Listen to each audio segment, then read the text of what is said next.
네, 2교시 진행하겠습니다. 이제 2교시에서는 큰 주제가 사이트 크롤링입니다. 즉 거의 모든 사이트를 크롤링하기 위한 방법을 설명하려고 합니다.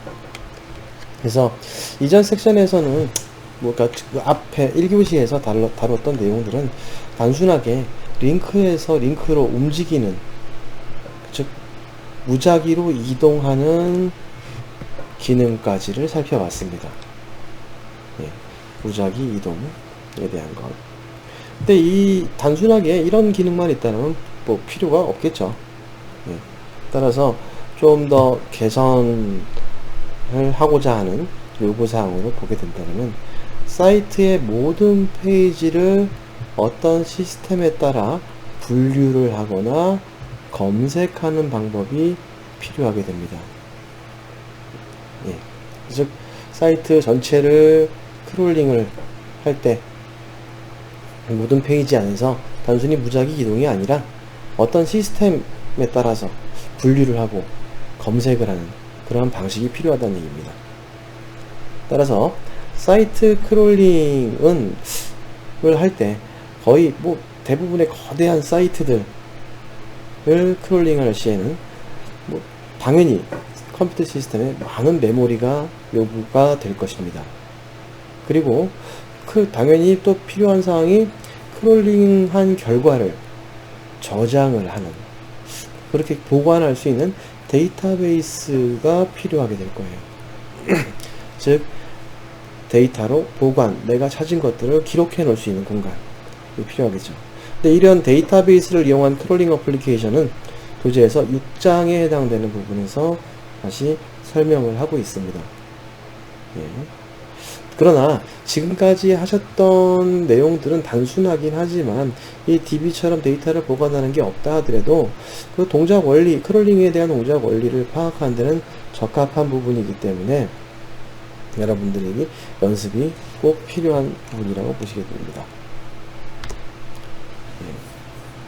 그래서 웹사이트 크롤링을 할 때 어떠한 효용성을 따지자면, 예, 사이트 전체를 이동하는 웹 스크레이퍼의 장점을 봤을 때, 이제 장점을 찾으면요, 사이트 맵을 생성을 하거나 데이터를 수집할 수 있다는 기능을 가지고 있어야겠죠.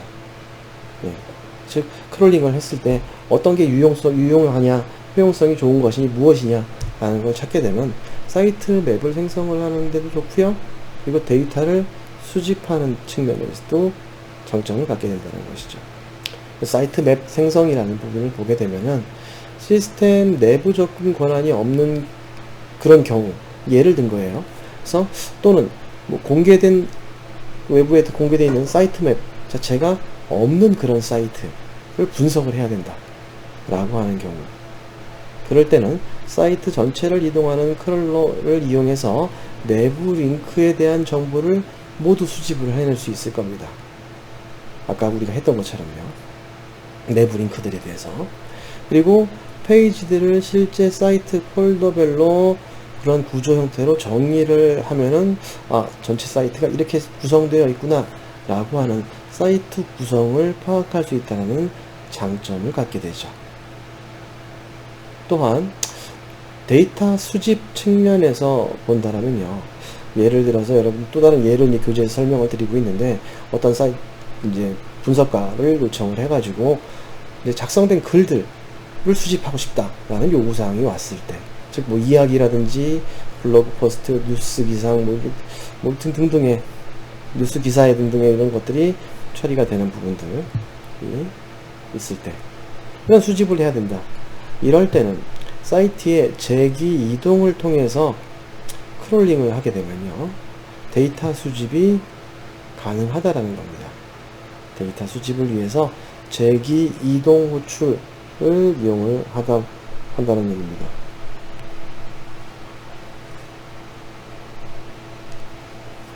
자, 그래서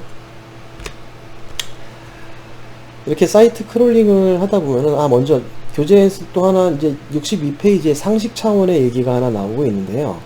예, 다크 웹과 딥 웹이라는 부분이 있습니다. 이 부분은 여러분들이 상식 차원에서 한번 찾아보시는 거, 읽어보시는 길을 권해드립니다.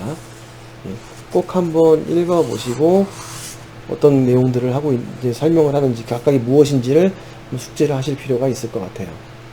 자, 그래서 계속해서 나가게 되면 전체 사이트 크롤링을 할 때는요, 지금 1, 2, 3, 4번으로 구성을 좀 해놨는데 그 단계를 설명을 해놓은 겁니다.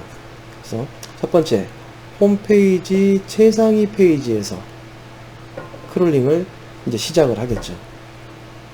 그리고 페이지 내의 모든 내부 링크들을 검색을 해낼 겁니다. 그리고 난 뒤에 검색된 링크들 모두를 탐색을 수행을 하겠죠. 예. 그렇게 하다가 보면은 새로운 링크를 또 발견하게 될 겁니다. 그러면 그때 다시 새로운 그 링크를 통해서 다음 라운드를 크롤링을 하도록 하는 이런 단계를 통해서 사이트 크롤링을 하게 됩니다. 그래서 책에서도 교재에서도 설명을 하고 있는데 모든 내부 페이지에 내부 링크가 10개씩 있고 사이트가 5단계로 구성되어 있다라고 했을 때 이럴 때 최소 105페이지, 최대 10만 페이지를 찾아야 사이트를 철저히 탐색할 수 있다라고 얘기를 하고 있어요. 당연하겠죠. 10개씩 5 깊이로, 단계로 만들어져 있다 라고 한다면 이렇게 구성이 되겠죠. 그래서 근데 뭐 이 실제로는 그 페이지에 10만 개까지는 안 되고 중복인 링크도 있겠죠. 중복 페이지를 링크한 경우도 있기 때문에 그런 부분은 이제 페이지 수는 좀 적다, 이렇게 크게 구성된 경우는 거의 드물다. 그래서 내부 링크가 상당히 포함되어 있고 중복되어 있기 때문에 이렇게 많지는 않다 라고 하고 이제 설명을 하고 있고요. 그래서 같은 페이지를 2번 크롤링 하지 않고 좀 똑같은 페이지가 있다면 크롤링을 안 해야겠죠. 예, 방금처럼 그러니까 10만 페이지를 다 크롤링 하는 게 아니고 다음 라운드로 가는데 새로운 페이지가 아니다 라고 한다면 중복 페이지는 배제를 하고 다시 크롤링을 할 필요가 있게 됩니다. 따라서 페이지 중복 크롤링 방지에 대한 기법을 보게 되면은 뭐 세트를 통해서 페이지를 보관하는 방식을 사용하는 게 보편적입니다. 예, 그래서 내부 링크 정보를 일정한 형식으로 관리할 필요도 있고, 예, 이런 어떤 요소별로 관리를 하겠다는 뜻이죠. 그리고 프로그램 동작 동안 데이터를 유지할 필요도 있게 됩니다. 그렇죠? 데이터를 유지. 물론 6장에 이제 설명을 하면서 데이터를 DB로 보관을 하게 될 텐데 그렇게 아니고 일단 데이터 프로그램 동작 동안에는 데이터가 유지될 필요가 있는. 그래서 사용하는 방식을 세트를 이용하게 되는 것을 설명을 하고 있어요. 이 세트. 네. 세트는 리스트하고 유사한 데이터 형식을 제공을 해주고 있죠. 네. 그리고 요소에는 이 세트 안에 들어간 요소에는 순서가 없고요. 순서를 포함하고 있지 않고요. 그리고 중복이 없습니다. 중복 배제죠. 중복 없이 유일한 요소를 저장할 수 있는 측면에서는 위에서 페이지 중복 크롤링 방지를 하기 위한데 사용되기 위한 딱 적합한 요소가 될 수 있을 겁니다. 세트를 이용하게 된다. 그래서 중복 방지 크롤링을 적용을 하게 되면은 새로운 링크만 탐색을 하고 내부적으로 다른 링크를 검색을 하게 하는 이런 방식을 사용할 수 있다는 것이죠. 이해되셨습니까? 그래서 이렇게 구성하고자 하는 것을 예로 들어놓은 소스 코드를 잠시 살펴보게 되면요. 뭐 임포트와 이제 뷰티풀 숲 같은 부분은 제가 설명을 드리지 않아도 되겠죠. 지금 함수로 구성을 해서 getLink라는 함수를 구성을 했습니다. 그리고 외계 변수로 페이지 URL을 전달을 받죠. 그래서 포맷 형태를 맞추어서 오픈을 해주고 파싱을 할 수 있도록 처리하는 코드는 거의 동일하게 사용하게 될 거고요. 뭐 그냥 1년 번호 표시하기 위해서 색인으로 번호 하나 넣어준 겁니다. 자, 그리고 정규 표현식으로 해서 위키라는 곳 안에 위키로 시작해서 이제 처리되는 그러한 링크를 탐색을 하게 되겠죠. 찾아냅니다. 그리고 나서 그 링크의 속성에 href라는 속성을 가지고 있는지 검색을 URL을 검색해내고요. 그리고 페이지 세트에다가 추가를 할 겁니다. 페이지 세트는 6번 라인에 존재하는 부분이죠. 페이지 세트를 구성을 해서 그 페이지 세트 안에 not in 페이지 없다라면 자, 해당되는 URL 정보들을 가지고 검색해서 없다라면은 그 href URL에 해당되는 것을 new 페이지, 새로운 페이지를 발견했다 라고 해서 변수에다 저장을 하게 되고요. 그리고 뭐 화면 단순하게 출력 한번 해주고, 그리고 우리가 페이지 세트에다가 new 페이지를 추가, 새 링크를 추가해주는 작업을 하고요. 그 뒤에 get link, 이 새 페이지를 통해서 다시 8번 라인에 있는 get link 함수를 재기호출하면서 새로운 링크로부터 그 다음 하위 링크를 탐색해 나가도록 구성을 한다는 것이죠. 물론 29번 라인에는 최초에는 비어있는 상태로 위키백과의 시작 페이지부터 탐색을 진행하게 됩니다. 처음부터 이제 진행을 한다는 것이죠. 그러면서 이 교재에서도 설명을 하고 있는 부분인데요. 전체 사이트를 크롤링을 할 때 이제 신경 써야 될 것 중에 하나가, 우리는 재기호출을 이용한다라고 얘기를 했습니다. 근데 재기호출에 대한 경고라는 말로 65페이지에 설명을 또 추가로 좀 달아놨습니다. 파이썬은 기본적으로 재기호출을 1000회로 제한을 하고 있습니다. 1000회 제한이요. 그래서 방대한 사이트 같은 경우에는 뭐 위키가 대표적인 얘기가 되겠죠. 재기 제한으로 정상 수행이 안 되는 경우가 만들어질 수 있다라는 겁니다.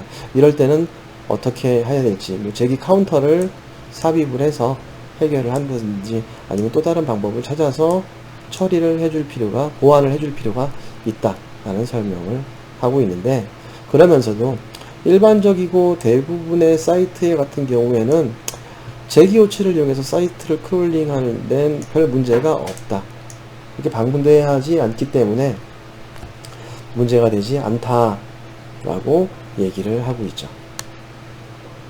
그래서 전체 사이트 크롤링에 대한 부분들, 재기호출에 대한 여부들, 이런 부분들 상식 차원에서 꼭 기억을 하셨으면 좋겠습니다. 이거는 뒤에 가면 다시 얘기가 나오면서 이 재기에 대한 해결법에 대한 설명을 또 한번 언급을 하고 있어요. 우리 교재 이후에 다음 시간에요. 자, 그래서 전체 사이트에서 데이터를 수집을 한다라면요, 크롤러를 통해서 데이터를 수집을 하게 될 겁니다. 그러니까 지금 단순히 페이지 이동만 하고 있는 게 아니고 데이터를 수집을 할 필요가 있다는 것이 이 부분이 이제 수집에 대한 중요 포인트가 됩니다. 그래서 페이지 이동뿐 아니라 페이지에 머무르는 동안에 데이터 등등을 수집을 할 수 있어야 된다. 예를 들면 페이지의 제목, 그리고 첫 번째 문단, 그리고 편집 페이지 링크 등등을 수집을 한다라고 예를 들었을 때, 우리가 지금 샘플로 한번 구성이 되어 있는 부분을 보시게 될 텐데요. 이렇게 수집을 할 필요가 있게 된다. 당연히 크롤링이니까요. 그래서 데이터 이렇게 수집을 하기 위해서는 미리 준비를 해야 되는 게 있는데, 그게 우리 이전에도 아까 우리 정규 표현식의 규칙을 찾아냈죠. 그거와 마찬가지로 특정 사이트를 이제 분석을 해 나갈 거라면 해당 사이트의 페이지 몇 개 정도를 살펴보면서 패턴을 좀 분석을 해 놓을 필요가 있다란 뜻입니다. 즉 무작위로 바로 모든 게 다 자동 완성 딱 되는 게 아니라 내 필요한 것들을 얻기 위해서 투자를 해야 된다는 얘기입니다. 그래서 위키백과를 이제 패턴으로 교재에서 분석을 해 놓기를, 이런 다음과 같은 패턴들을 나열을 해 놨네요.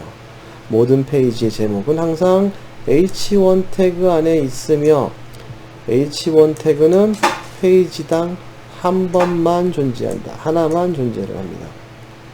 자, 그 다음에 모든 body 태그는 div 태그 밑에 body content 태그 안에 들어있다. 그래서 이렇게 되어 있고요. 그 다음에 여기서 말하는 게 첫 번째 문단을 찾는 경우에는 딱 이렇게 찾겠다라고 할 때는 div의 밑에 mw 컨텐츠 텍스트에 p 태그를 탐색을 하면 된다. 이 규칙이 있다라는 것이죠. 패턴이 이렇게 적용이 되어 있다. 자, 그 다음에 편집 링크는 편집을 할 수 있는 페이지, 편집 페이지 링크 같은 경우입니다. 항목 페이지에만 존재를 하게 된다. 그래서 여기 또 소문자로 쓰시는 게 맞겠죠. li 태그는요. li ca edit의 스판에 a 태그를 탐색을 하면은 편집 링크로 되어 있다 라고 본다라는 것이죠. 그러니까 이러한 규칙을 페이지 몇 개를 열어보고 검색을 해내고 탐색을 해놔야 된다는 얘기가 되는 겁니다.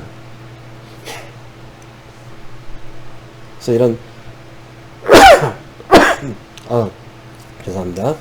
이런 패턴들을 찾는데도 여러분들이 좀 노력을 기울여야 된다. 패턴 찾는 방법은 나중에 다시 한번 설명을 하도록 하고요. 그래서 소스 코드를 보게 되면은 지금 이렇게 파란색으로 좀 이렇게 다중 선택을 좀 해놨는데요. 다중 선택을 이렇게 해놨는데 뭐 똑같이 페이지 세트를 이용하는 거 똑같고요. 위에까지 코드 동일합니다. 동일하게 진행했고 예외 처리를 진행을 하면서 프린트해서 h1의 getText 제목을 얻을 때 그리고 find 해가지고 mw 컨텐츠의 텍스트에 find all p 태그를 찾아서 첫 번째 문단 텍스트를 출력하는 경우 그리고 bs find에서 ca edit 링크의 편집 링크 부분을 출력하는 문장을 수행을 했습니다. 근데 만약에 이러한 태그들 중에 하나라도 없는 경우가 존재할 수 있겠죠. 그럴 때는 except에서 attribute 에러가 발생이 되면서 이러한 내용이 수행이 될 겁니다. 예, 이러한 내용들이 수행이 될 것이고요. 아래에 있는 코드는 이전 코드와 동일하다고 보시면 돼요. 자, 이해되시나요? 그러니까 즉 페이지 내에서 링크를 탐색을 해서 가는데 조건은 현재 페이지 내에서 특정한 정보만을 추출해내겠다 라고 한다면 이런 일련의 작업들이 필요하게 된다는 것이죠. 이러한 작업을 수행을 할 수 있도록 코드를 구성을 해야 된다 라고 말을 하면서 이러한 패턴들을 분석을 해낼 필요가 있다. 자, 그러면서 또 하나 더 설명을 좀 드리면은 지금 같은 경우에는 예외 처리에서 서로 연관 관계가 없죠. 태그들을 찾는 것들끼리는 연관성이 없습니다. 근데 하나의 try 예외 처리로 실행을 하게 되면 어떠한 예외가 발생됐는지는 판별해낼 수가 없겠죠. 이렇게 찾아내는 것은 불가능할 겁니다. 예.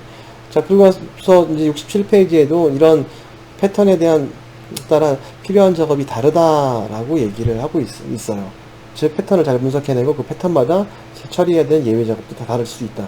그래서 예외 핸들러 안에 여러 행을 넣는 것은 굉장히 위험하다는 얘기입니다. 지금 이렇게 여러 개 행을 집어넣었습니다. 그래서 어떤 행에서 예외가 날지를 모른다. 어느 태그가 없는 경우가 발생할지 모르기 때문에. 또한 어떤 이유로든 페이지에 편집 버튼만 있고 제목이 없다면 편집 버튼도 가져오지 않게 된다. 하지만 원하는 데이터가 사이트에 있을 확률의 순서가 있고 일부 데이터를 잃어도 되거나 자세한 로그를 필요로 할 경우 유지할 필요가 없는 경우에는 별다른 문제가 되지 않습니다. 지금 같은 경우에 별 문제가 안 되기 때문에 예외에서 이 페이지에서 뭔가 빠졌다 걱정하지 말아라 이렇게 얘기를 하면서 프로그램은 정상 수행을 하게 되죠. 자, 그래서 지금까지 설명드린 부분들에 대한 코드를 다시 한번 살펴보시게 되면요. 자, 이런 형태로 구성이 되는 거죠. 실행을 한번 해보도록 하겠습니다. 지금 같은 경우에는 위키의 레귤러 익스프레션을 이용을 해서 URL 오픈 파싱을 하는 것이고요. 그리고 나서 페이지 URL 넘어가는 거. 자, 겟링크의 최초에는 비어있는 상태로 이 상태로 진행이 되겠죠? 이 상태로 진행이 돼서 들어갈 거고, 그 뒤에 이 안에서 이제 페이지는 글로벌로 이용을 해가지고요. 페이지스 세트에다가 기록을 하겠다라는 것이죠. 그래서 find all 찾아줍니다. 링크 다 찾고요. A 태그 찾아내고요. 자, 그리고 나서 속성에 href 속성이 있는지를 검색을 해내고, 그리고 나서 우리 페이지 세트에 그 속성에 해당되는 링크 정보 값들, URL 값들이 없다라면은 어떤 것인지 새로운 페이지 발견한 거죠. 그래서 새로운 페이지가 발견이 되고 실행이 되는 모습을 나타내게 됩니다. 간략하게 실행을 한번 해보시면요. 짠. 실행을 하면, 자, 지금처럼 링크를 찾아내고 있죠. 저기 숫자 증가 안 됐네요. 잘못 사용했네요. 수정을 한번 해보시기 바랍니다, 여러분들도.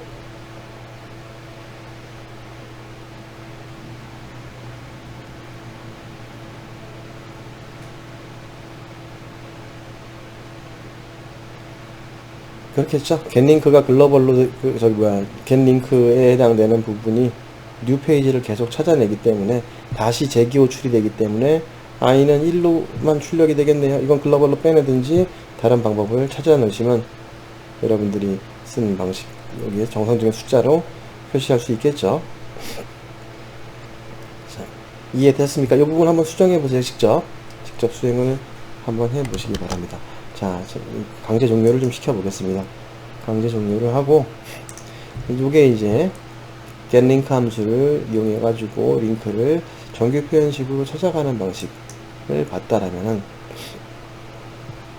네. 그 다음에 이제 패턴을 찾아내서 해당되는 정보만을 추출해내는 경우잖아요. 여기 뭐 저장을 하거나 그런 것은 하진 않았어요. 그래서 실행을 해보게 되면,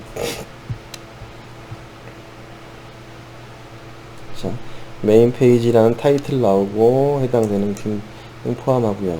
그래서 여기서 뭐 예외가 발생도 됐네요. 네.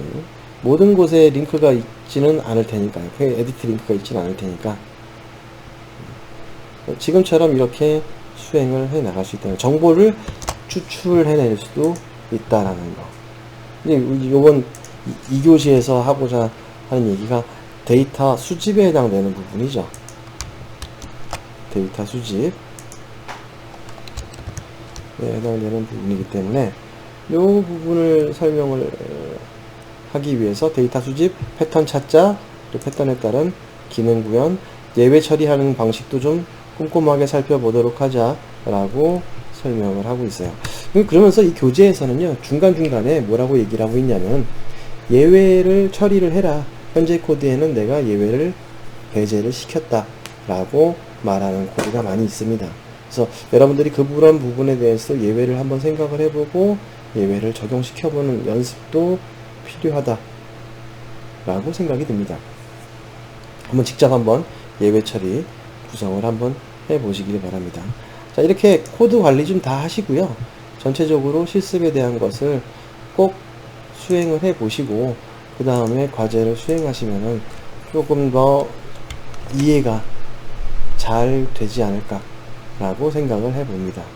자, 그래서 일단은 지금까지 전체 사이트 내에서 데이터를 크롤링을 하는데 어떻게 데이터를 수집해야 되는지, 수집하는 데이터에는 분명히 규칙이 있을 것이다, 패턴을 이용해서 찾자 라는 부분까지 설명을 드렸습니다. 자, 2교시는 수업을 이렇게 진행해서 마무리를 하도록 하고요. 3교시에서 그렇다면 진짜 인터넷 크롤링을 하려면 어떤 방식을 선택하는 게 좋을 것인지에 대한 얘기를 해보도록 하겠습니다. 마치겠습니다.